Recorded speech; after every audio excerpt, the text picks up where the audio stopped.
Hey guys, this is Benzik, and I'm going to share with you my 3-day sweet bitter experience traveling to Akwa Ibom. The experience was kind of sweet and it was also bitter. And at a point in time, I felt very ill and I thought I was not even going to make it back to Lagos. But it just happened impromptu. I haven't done any vlogging video before on this channel since I started it, for those that have been following the channel so far. So I just decided to give it a try this time around when I got invited for a 3-day training program in Akwa Ibom by Dr. Ugochukwu Omeogu. So I thought to vlog about it and see how it goes. I've not done it before and this is my first time doing it. So let's see how it goes.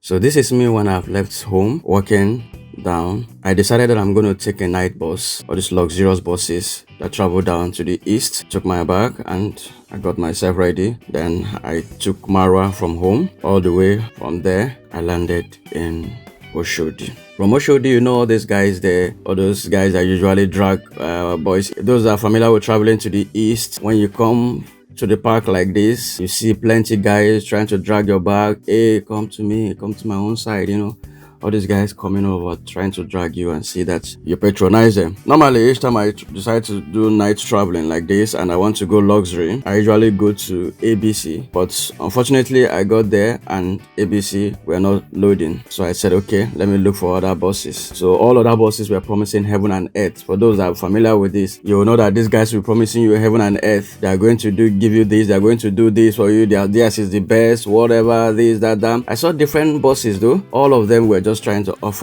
give me their offer and their pitch for why I should go with them. But I was just trying to be careful to ensure that I make the right decision. But finally there was one bus I wanted to take. I didn't go with it. So lastly, there was one of the buses I tried to take, but I didn't go with it. But I saw Eddyson and I decided to, okay, let me pay for Eddyson, and it became the biggest mistake of my life because I saw Eddyson, it was looking good, clean, and I thought, okay, this is going to be the car. So I paid and I got my ticket. Though a lady there told me though that this bus will not move on time, but I doubted that because all of them will have sweet mouth just trying to get you. But she actually said that they're going to move by 1 p.m. and I called her bluff. I said, no, I've never experienced that before. So why should that happen? But unfortunately, all of them, plus those other buses that were trying to tell me to come, they all left.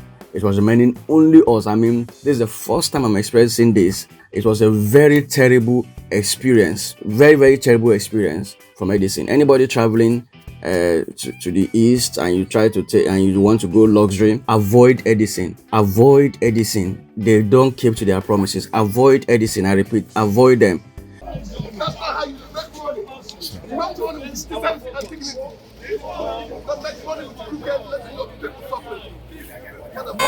They took our time. I was thinking maybe by 10 o'clock we'll move, and I was there 10, I was there 11, I was there 12 until 1 o'clock. Then I now knew that what the woman actually said was actually the fact.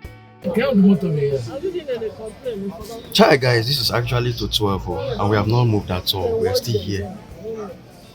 We haven't moved to 12. I've never had this bad experience before, ever. Very disgusting. Look at them, they're even looking so less concerned. They're not doing like people that are moving at all. This is them. Looking very less concerned. By 12.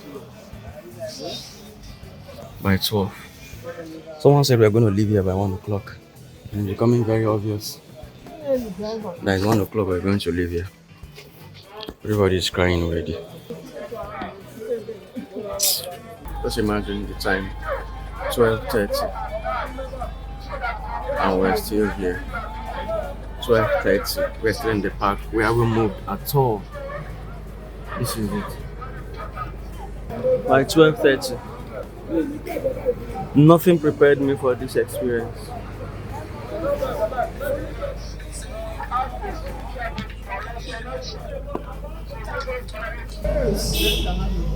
Guys, look at it. Exactly as that person predicted. 1 a.m. We're still in the park. As in, we're still in Oshodi Park by 1 a.m. Just as that so predicted. We're just about to move now. They're not even moving. They just they just turned on the engine. Oh my god. I don't know when I'm gonna get to. I'm gonna check talk less of Aba. Then Akwa Ibom. This is very bad. Terribly bad. I pray we'll learn it.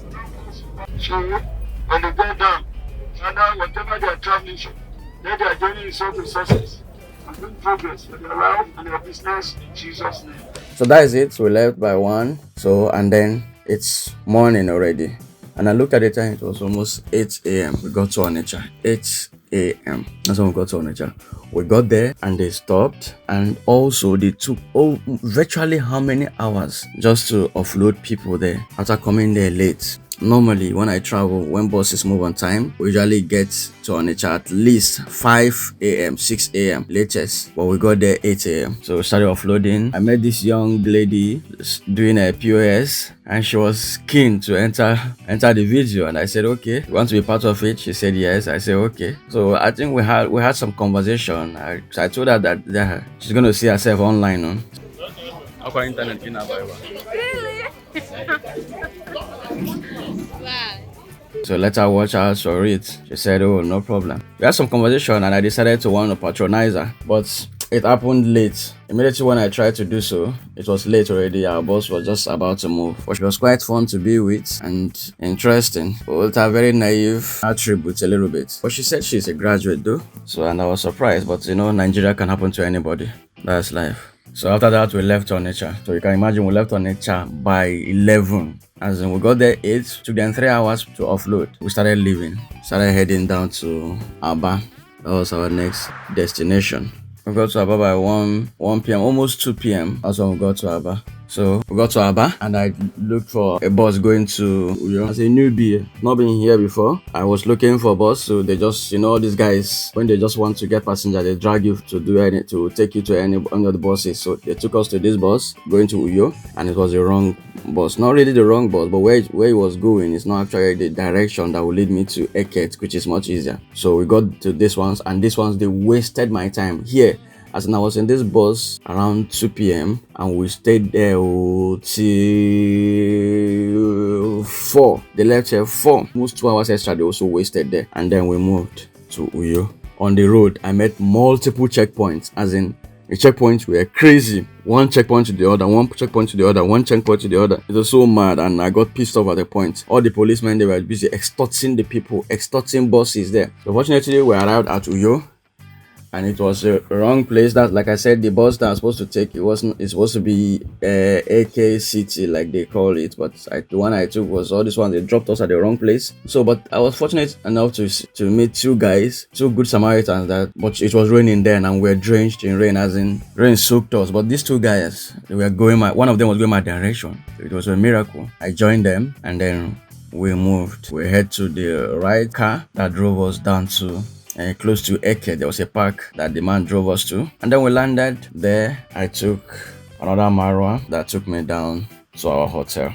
So the journey was seamless and then stress-free. So I got to the hall immediately and I was so hungry. I got there past 8 p.m. already. This event was supposed to start from 12, which means the gathering, not the event day. The event day is the next day, but the gathering for people, all the invited guests are supposed to all converge at this hotel to have dinner by 12. No, by 12 we just meet together, discuss, then dinner 6, 7. So but I arrived there by 8 p.m. when they're already having dinner. So once I arrived, I was so hungry. Since I left Lagos, I didn't eat anything on the road till I arrived in the hall. So when I went to get my food, I met Dr. Ugochukwu Omeogu that invited me for this program, and I greeted him. How are you? So, and I was so hungry, just went straight to dish my food and I devoured it. As in, I devoured my food with speed, with immediate alacrity. Their buffet were nice, as in very interesting. So I had lots of fun eating. I made sure I fill my stomach to the brim. So I had lots of fun. Got my food, I devoured it like a hungry lion. So after eating, I head down to the hotel. I took my key and I went straight to my room. I was so tired, I just needed to rest. I needed deep rest. Finally, I'm in my hotel room. Oh my god. Damn. My legs want to break. I'm so tired. Oh god, I need a hot bath. I need a hot bath, man. Oh, this room looks a bit good though. Kind of cool. Guys, what do you think? Let me scan through and see. I'm so tired. In the restroom. Oh, this is good. It's great. I need to ease myself and freshen up. We'll come back again later on this. Guys, I'm afraid myself. Let me beat.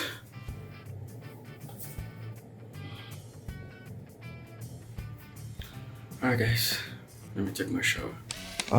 Guys, I'm taking my shower now. Yes, my roommate. Yes, my roommate.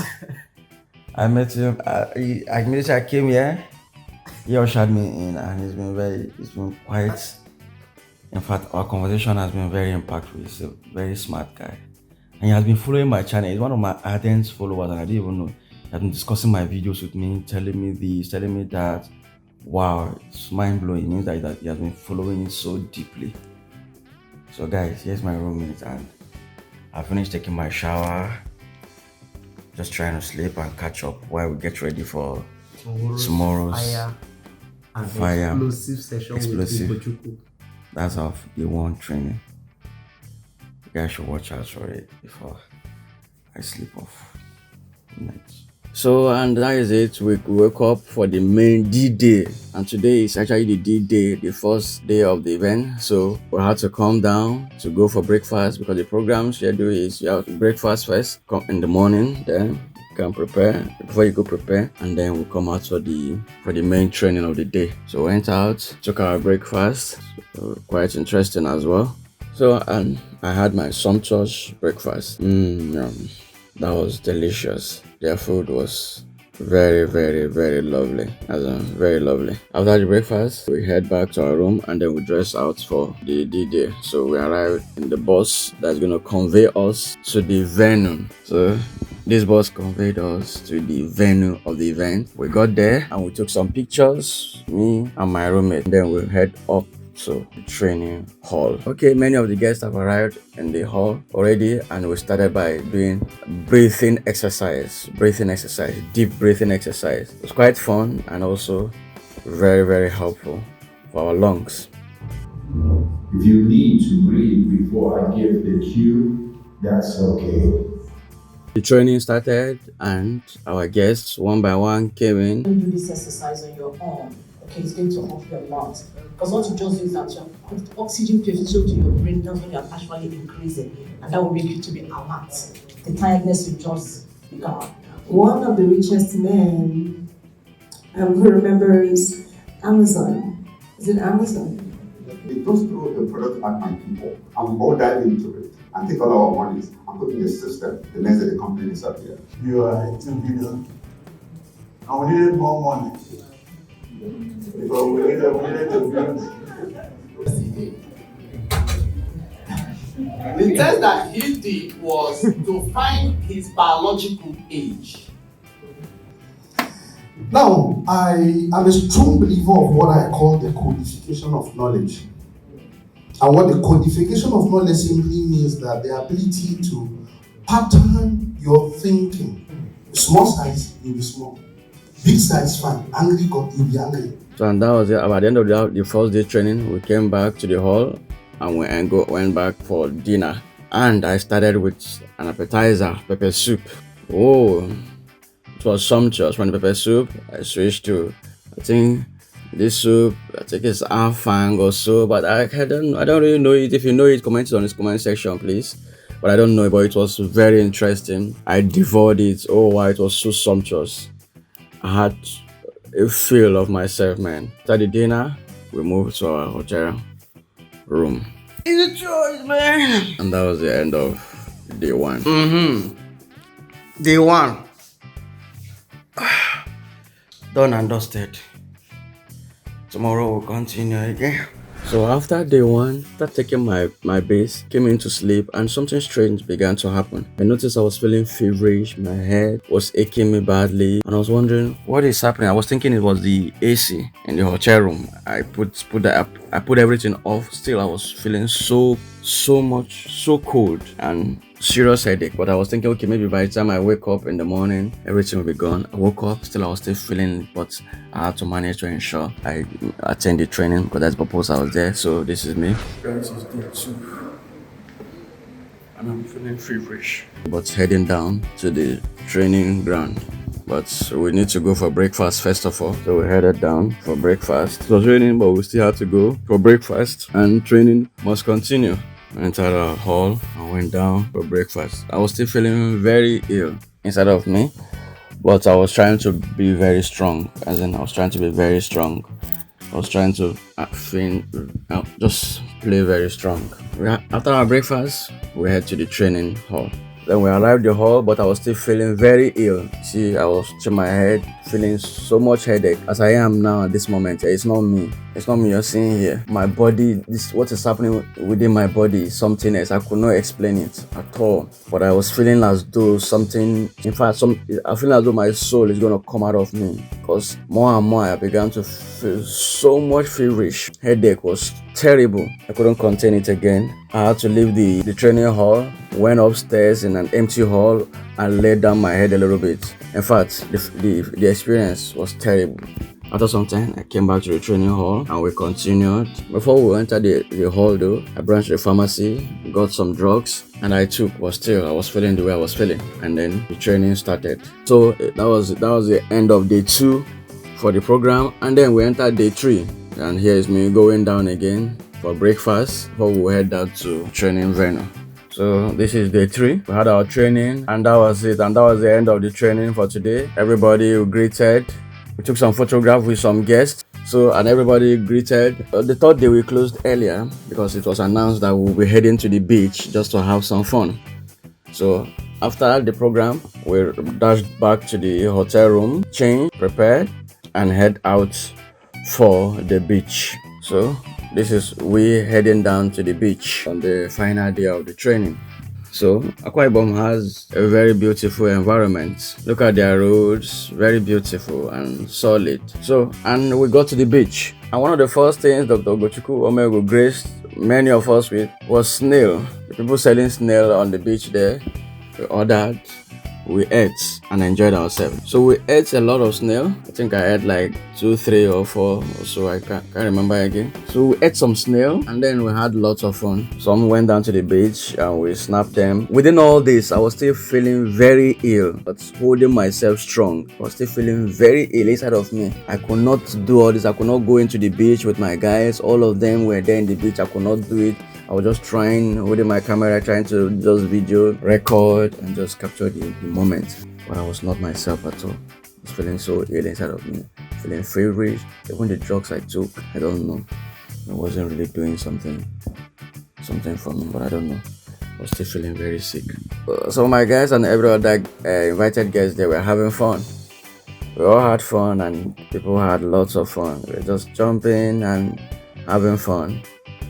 And everything went very nice. So at a point, I even started asking myself, why did I even come to this beach? Because it worsened my health. I started feeling more feverish. The cold was terrible. While others were having fun, even removing their clothes, I was there shivering. It became worse. Headache all around. I couldn't do anything again. So we got back to the hotel, and during dinner, I could not even eat. For anybody that knows me, they know I love food. I don't joke with food. I love food. But you could imagine, this is my food. This is my swallow. You can see the swallow there. I could not even take more than one bite. The bite I took, I could not even eat it. Look at chicken. I could not eat it. Look at all the food on the table. I couldn't eat any. As in any. You could imagine me that love chicken. I love fish. I love enjoyment. But I was looking at all this food, I couldn't eat them that night. As I left back into my hotel room and I left everything. I went back to my room, took my drugs, then sleep to prepare to leave tomorrow. So the next day, I could not even put myself in order. In fact, my roommate helped me pack my bags, pack everything. But then I was so ill. So after I packed my bags, we went into the bus provided for the training. So the bus took all of us that came for the training. They drove us down to Uyo for everyone to find their way off. So and there I took some pictures with some of the people, the attendees. So I left and I arrived at Aba to also take another luxurious bus. When I got to Aba, I saw Eddyson again, and this madam, they were trying to drag my bag to say, come. I wanted to punch one of them that time. In short, I was so angry because I know how they pissed me off the day I was coming to Akwa Ibom. I know how they pissed me off when I boarded their bus to Aba. So this time around, I ignored all of them. I saw Eddyson, brand new bus, looking cool, sleek and clean. So I went to them, I paid, got my ticket, and then I entered the bus. In all this, I was still feeling very ill. But fortunately enough, the bus didn't full. I think there were no much passengers, so the back seat was completely empty. And I was so lucky. I was able to use the back seat to lie down. I laid down my back properly and rested very well at the back seat. In fact, the back seat wasn't even my seat. Wasn't even my seat number. But that back seat was empty, and they gave it to me. I rested there all through. So and Eddyson kept to their words. So immediately it was 9 o'clock. They left immediately, and it was very, very interesting. And they moved fast. They drove very fast. And before you know it, before you say Jack Robinson, boom, we're in Lagos. They drove very fast and quite very slick, and it's very interesting. And I had a very good time because I laid down all through at the back. So, and before you know it, I'm in Lagos.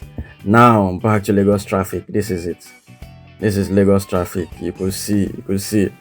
When you come to Lagos, you know you're in Lagos. This is it. Traffic all through. But I arrived at my 2, and then I walked down, took a bus, head down to where I'm going to take Marwa to my house. So this young lady that carried me, she was kind of complaining of the too much extortion of police and agberos on the road. As I don't understand, if I track like this, they go put on the road, police go collect, I will go collect. As if She was sharing it with me, and I felt quite pity for her. But you know, Nigeria was complaining that the extortions were too much, and she was doing it just as a part-time work to support her husband and to also aid his work, and also to bring in some income for the kids at home. So I love hardworking ladies when I see them. So and she's one of them. So till I arrived, and then we kept having good conversation. I kept asking her about her story. Tell me how you started this work. Tell me how everything happened. Tell me this. But I love her mindset with the work. She said she was using joy to do her job, and talking about the fact that she must meet her target for that day. It was quite very interesting to discuss with. She said she has a 2-month child at home. 2-month child. You could imagine a woman with a 2-month child left it and came out to hustle. I get packet. I keep 2 months looking for house, come out. 3 months with kid. 2 months. 2 months. Your husband uncle. My husband there. They were? He there with me now. And the work for another company. There's not everything. In this country, she said her husband works at Ladikbon and is doing his best, but she needed to augment his income with what she is doing currently. So I kind of interviewed her, and she shared some of her story, and it was quite touching. But life happens to everyone. So we had this conversation all through till I arrived at my bus stop. Came down, settled her, tipped her, and then I went home. So I alighted And then I was so tired. Oh my god, so tired, feeling so sick, walking down home. Guys, this was a sweet, bitter experience. But finally, all glory be to God, I am home. So let me sit down and fully take care of myself, my health. Once I arrived home, I headed to the hospital just to ensure I fully take care of myself. It's funny now sharing it all, but then it wasn't funny. I was feeling as though I was going to collapse. So that is it, guys. That is the end of my vlog. I hope you enjoyed it. This is my first time of doing it. I haven't done it before. I don't know if it's fun to you. If it's fun to you, drop your comments in the comment section. Like this video, share it to people. So maybe subsequently I will be doing things like this time to time. So guys, thank you for watching. Once again, I remain Benzik. I'm gonna see you again next time. Cheers.